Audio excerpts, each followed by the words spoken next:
In the golden age of television music, one voice carried romance, calm, and quiet dignity into millions of homes. Today, that voice has gone silent. As news breaks that Guy Hovis has died at 84, the singer who helped define the Lawrence Welk Show, fans around the world are asking, who was Guy Hovis?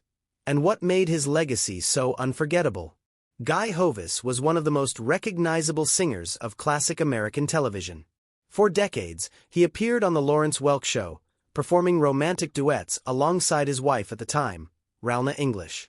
Together, they became known simply as Guy and Ralna, a symbol of harmony, elegance, and emotional warmth.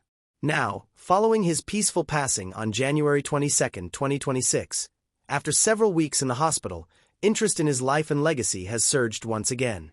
Although the exact medical cause of death has not been made public, his former wife Ralna English confirmed that he died peacefully, calling the news devastating. But beyond the headlines, who was the man behind the voice? Guy Hovis was born in 1941 in Mississippi, where his story began in the most humble of places, church.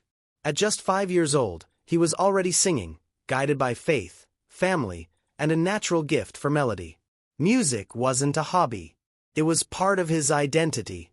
His parents, whose names were never widely publicized, nurtured his talent through church involvement. He grew up in a close-knit household, with siblings whose lives remained private, protected from the spotlight. Even then, Guy was disciplined, focused, grounded. That same discipline carried him through higher education. He graduated from the University of Mississippi with a degree in accounting and later served 2 years in the U.S. Army. Few artists begin with spreadsheets and military service. But Guy Hovis did. Before fame, he recorded briefly as part of a duo called Guy and David. The real turning point came in 1969, during a Christmas episode of the Lawrence Welk Show. Ralna English was already a solo performer on the show. When Guy joined her for a duet, the reaction stunned everyone. In a 2024 interview, he remembered, he got a ton of mail.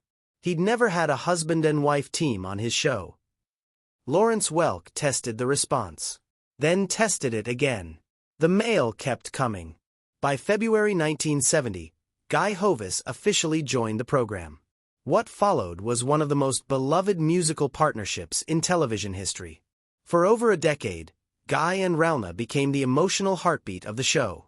Soft ballads, gentle harmonies, love songs that felt sincere, not staged. In total, Hovis remained connected to the Lawrence Welk Show for 27 years.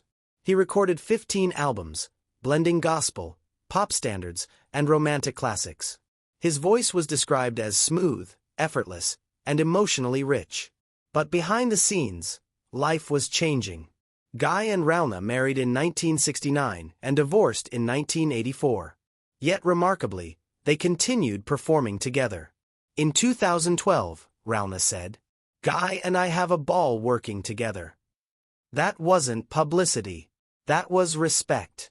In 2002, Guy married Sarah "Sis" Lundy, choosing a quieter life away from television. He became a father of 3 and a grandfather of 5. In 1990, he returned to Mississippi and worked for the U.S. Senate, proving his life extended far beyond entertainment. And in 2005, he sang at President George W. Bush's inauguration, performing "Let the Eagle Soar." Not many singers move so fluidly between church, television, politics, and national ceremonies. That was Guy Hovis. He recorded 15 albums across his career, sang at a U.S. presidential inauguration, worked for the U.S. Senate, began singing at age 5, stayed musically active well into retirement. When news of his passing broke, tributes poured in. The Lennon sisters wrote, "An amazing talented singer with a voice beyond perfection, a kind, loyal friend." Ralna English shared, "We are devastated. He died peacefully." She asked for prayers for Julie, Sis, Sarah Lundy, and Guy's entire family. There was no controversy, no scandal, only respect. That is rare. Guy Hovis wasn't just a singer. He was a reminder of a time when music felt gentle, when love songs were soft-spoken, when television carried grace. His voice still lives in recordings, memories, and the quiet corners of American music history. For more celebrity biographies and legacy stories, visit celebsworld.com. Please like, share, and subscribe. Your support helps keep stories like this alive.